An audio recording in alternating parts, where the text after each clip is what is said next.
Is breaking a Lenten fast a serious mistake? What if everything you've been taught about fasting is missing the real truth? What if breaking your fast isn't even the biggest issue, but something far more dangerous is happening without most people realizing it? Stay with me, because once you understand this, you'll never see fasting the same way again. Every year, millions commit to giving something up: meat, sweets, caffeine, social media. But then, in a moment of weakness, they slip. They eat. They break the commitment. And suddenly, guilt sets in. Did I just fail God? Did I commit a sin? Am I now outside of His will? But here's the shocking truth. There's a far bigger mistake than breaking a fast, and most people don't even see it. Because listen, what if fasting done the wrong way is actually worthless? What if everything you thought was bringing you closer to God was actually leading you away? Sound extreme? It's not. It's straight from Scripture. Fasting was never meant to be a rule, a religious requirement, or a test of willpower. Yet for so many, that's exactly what it has become. Jesus Himself warned against this mindset. When you fast, do not look somber as the hypocrites do, for they disfigure their faces to show others they are fasting. Truly I tell you, they have received their reward in full.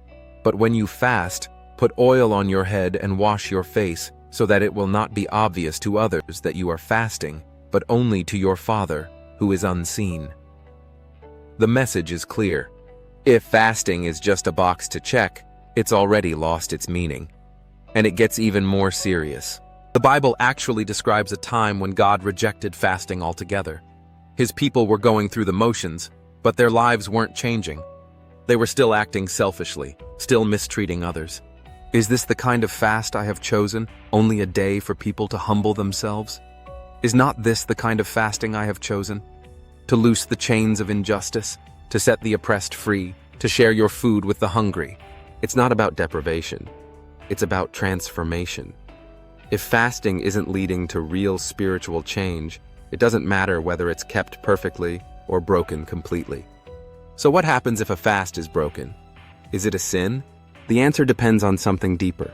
If fasting is just a ritual, just something done out of obligation, then breaking it isn't the real problem. The problem is that it was never meaningful to begin with. But if the purpose is to draw closer to God, if it's done with the right heart, then a moment of weakness isn't a failure, it's an opportunity. God isn't watching, waiting to punish a mistake. He's calling people back into His presence. And this is where everything changes. Because what matters most isn't the ability to follow a rule, it's the pursuit of something greater. So what should happen after a mistake? Feelings of guilt? A sense of failure? Absolutely not. Here's what actually needs to happen. First, stop and reflect. Why was the fast started in the first place? Second, recommit with the right focus. Not out of obligation, but out of a genuine desire to seek God. And third, shift the perspective. The power of fasting isn't in what's given up, it's in how it brings spiritual growth. And here's what's most important. God's love doesn't change based on perfect discipline. His grace is greater than any mistake. But there's something even more dangerous than breaking a fast. A sin so deceptive, so widespread, that millions of Christians are falling into it without even realizing.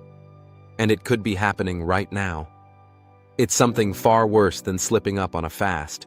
Something so subtle, yet so destructive, that it can make every prayer feel empty, every act of faith feel pointless, and every attempt to get closer to God feel like hitting a brick wall. And the scariest part? Most people have no idea they're guilty of it. It's not breaking a rule. It's not missing a church service. It's not even failing in self-discipline. It's spiritual hypocrisy. Because here's the truth. Fasting without transformation is meaningless. Think about it. If fasting is just about avoiding certain foods or habits, but it doesn't lead to a deeper relationship with God, then what's the point? If someone fasts from food but still speaks with bitterness, if they give up social media but still gossip in private, if they avoid sweets but feed themselves with pride and self-righteousness, what difference has the fast made? This is why Jesus constantly called out the religious leaders of His day. They followed every rule, every ritual, every religious law, And yet, their hearts were cold.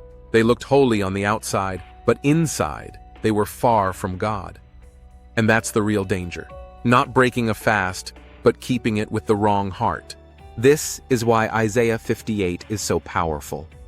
God isn't interested in people just going through the motions. He's not impressed by suffering for suffering's sake. What he desires is a fast that leads to justice, kindness, humility, and transformation. So here's the real challenge. What if the biggest mistake isn't failing a fast, but fasting without real change?